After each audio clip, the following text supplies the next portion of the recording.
समय की बात है, एक राजा था जहाँ धर्म, आस्था और संस्कारों का पालन बड़े नियमों से किया जाता था। राज्य के लोग अत्यंत धार्मिक एवं श्रद्धावान थे। वे महीने में 2 बार आने वाली एकादशी का व्रत सच्चे मन से करते थे।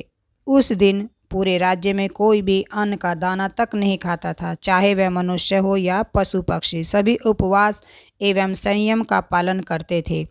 इसी राज्य में एक बार दूसरे नगर से एक व्यक्ति नौकरी की तलाश में आया। वह राजा के दरबार में पहुंचा और विनम्रता से बोला, महाराज, कृपया मुझे इस राज्य में नौकरी दी जाए। राजा ने उसके भाव और ज़रूरत को समझते हुए कहा, नौकरी तो मिल जाएगी, किंतु हमारे राज्य में रहने के लिए एक नियम है। हर माह 2 एकादशी व्रत होते हैं।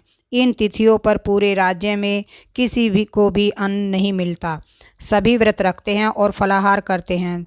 यदि तुम यह नियम स्वीकार करते हो तभी यहाँ रह सकते हो और नौकरी प्राप्त कर सकते हो। व्यक्ति ने बिना विचार किए कहा, महाराज, मैं आपकी शर्त स्वीकार करता हूँ। वह प्रसन्न था कि उसे रोजगार मिल गया। कुछ समय बाद एकादशी का दिन आया। राज्य में उपवास का वातावरण था। उस व्यक्ति को भी अन्न नहीं दिया गया, केवल फलाहार के लिए फल प्रदान किए गए। लेकिन व्यक्ति को फलाहार से तृप्ति नहीं मिली, भूख बढ़ने लगी।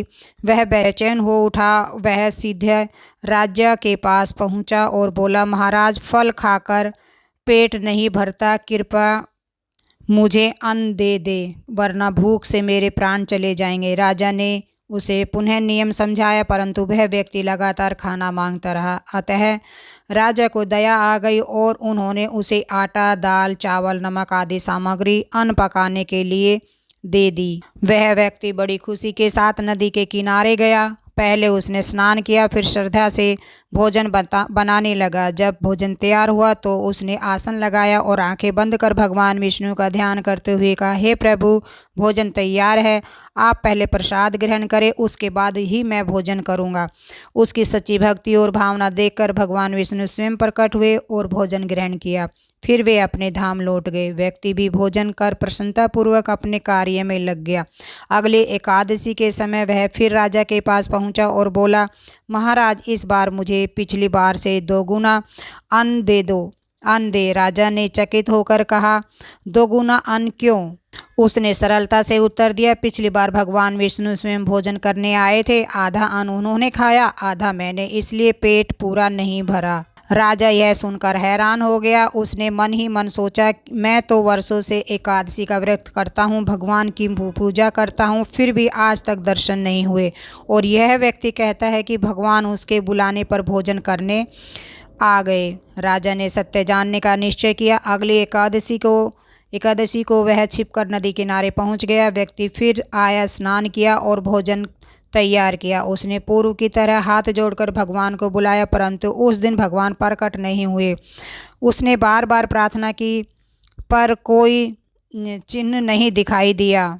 आखिर उसने भगवान से व्याकुल होकर कहा, यदि आप नहीं आए तो मैं अपने प्राण त्याग दूंगा। और वह नदी में कूदने को ही था कि उसी क्षण भगवान विष्णु साक्षात प्रकट हुए और उसे रोक लिया। भगवान ने कहा, वत्स, तुम्हारी सच्ची भक्ति ने मुझे बांध लिया है।